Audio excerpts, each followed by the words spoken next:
राम राम दोस्तों, जैसा कि आप सब जानते हैं कि आज पूरे देश भर में होली का त्यौहार मनाया गया।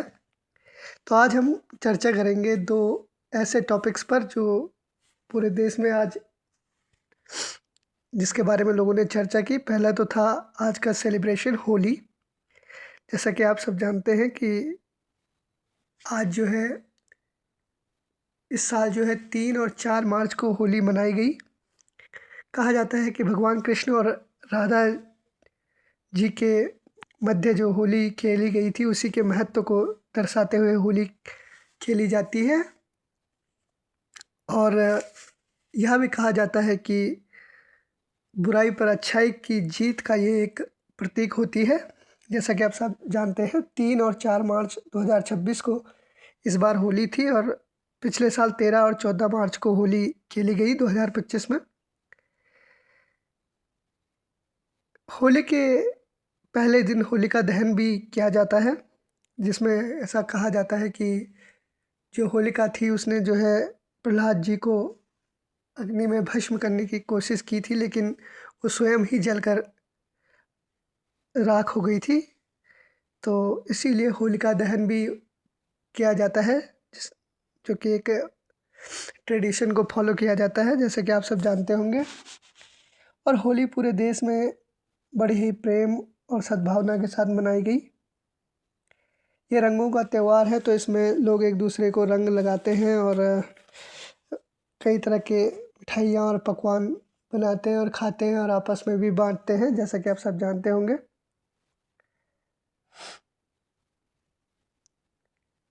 तो हमने भी दोस्तों आज होली मनाई काफ़ी अच्छी, और पूरे देहरादून शहर और पूरी देश और दुनिया में काफ़ी अच्छा लोगों ने होली सेलिब्रेट की। दूसरा जो आज जिसकी पूरे देश में चर्चा रही वो था दोस्तों द बैटल बिटवीन अमेरिका और इजराइल ने जो ईरान पर हमला किया है उसके बारे में पूरे देश में चर्चा रही। जैसे कि आप सब जानते हैं दोस्तों कि वहाँ के जो सीनियर लीडर थे, जो सीनियर मोस्ट लीडर थे खamenei, उनकी भी कहा जा रहा है कि डेथ हो चुकी है। और इज़राइल जो है वो एक ऑपरेशन जो है उन्होंने लॉन्च किया है, जिसको कि शायद रोरिंग लायन ऐसा कुछ नाम दिया गया है। और अमेरिका ने भी एक ऑपरेशन लॉन्च किया है इज़राइल के ख़िलाफ़, नहीं सॉरी ईरान के ख़िलाफ़, जैसे कि आप सब जानते हैं। तो ईरान क्या है, एक इस्लामिक कंट्री है दोस्तों, जैसे कि आप सब जानते हैं। और ये जो ईरान है, अगर आप हिस्ट्री पढ़ते होंगे तो इसे पर्शिया भी कहा जाता है। वेस्ट एशिया की एक कंट्री है, यानी कि यह हमारे ही महाद्वीप यानी एशिया महाद्वीप में पड़ती है और वेस्ट एशिया में पड़ती है। ईरान की जो कैपिटल है वो तेहरान है, जैसे कि आप सब जानते हैं। और वहाँ पर जो भाषा बोली जाती है उसे पर्शियन लैंग्वेज कहते हैं। लगभग इस कंट्री की जो पॉपुलेशन है वो 92 मिलियन के करीब है पॉपुलेशन। और इस कंट्री का जो ऑथराइज्ड नाम है वो है इस्लामिक रिपब्लिक ऑफ ईरान। अगर हम इसकी जोग्राफिकल साइज़ की बात करें तो दुनिया में 17th यानी 17वां नंबर का साइज़ है इसका, 66th। और अगर एशिया की बात करें तो 6th लार्जेस्ट कंट्री है ये एशिया में, जो कि 5 रीजन में ये जो ईरान है 5 रीजन में डिवाइडेड है। और 31 प्रोविंस हैं ईरान में, जैसा कि आप सब जानते होंगे। ईरान की अगर हम बात करें तो 1,64,800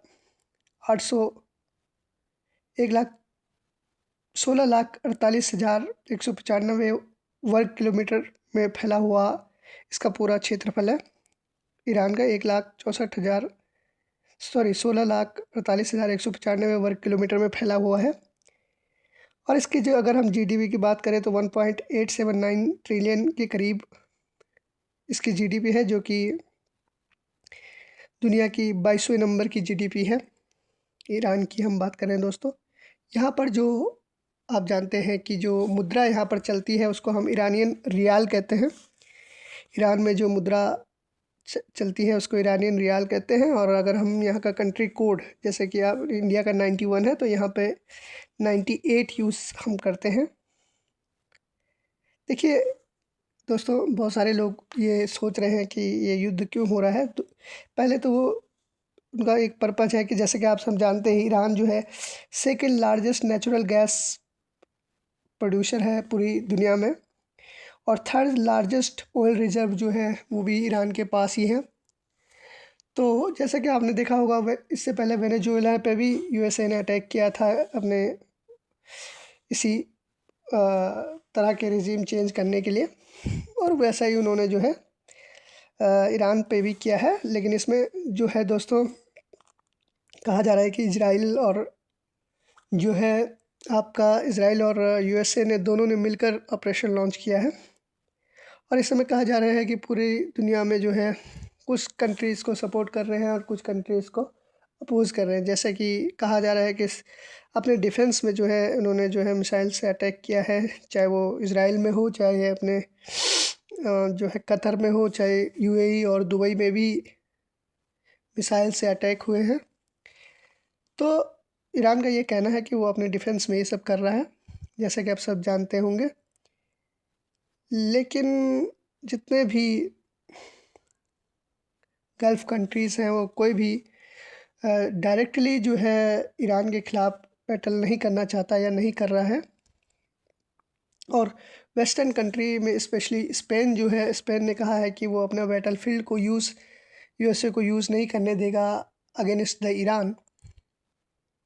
और बाकी कंट्रीज़ जो हैं, जैसे कि इंग्लैंड है या जर्मनी है या अभी फ्रांस है, वो भी अभी तक डायरेक्टली इसमें इन्वॉल्व नहीं हुई है, जैसे कि आप सब जानते हैं। तो दोस्तों, ये बड़ा ज़रूरी माहौल है दुनिया में। एक तरफ जो है हिंदुस्तान में बड़ी ही खुशियाँ मनाई जा रही हैं, होली की लोग आपस में भाईचारे के साथ रंग लगा रहे हैं और सेलिब्रेट कर रहे हैं। वहीं अगर हम दुनिया की बात करें तो आप जान सकते हैं कि दुनिया भर में माहौल इस वक्त बेहद आक्रामक हो रखा है। और चाहे रशिया और यूक्रेन की बात करें या फिर 4 साल से उनका जो है युद्ध चल रहा है। तो दोस्तों, आज के लिए इतना ही। जय श्री राम।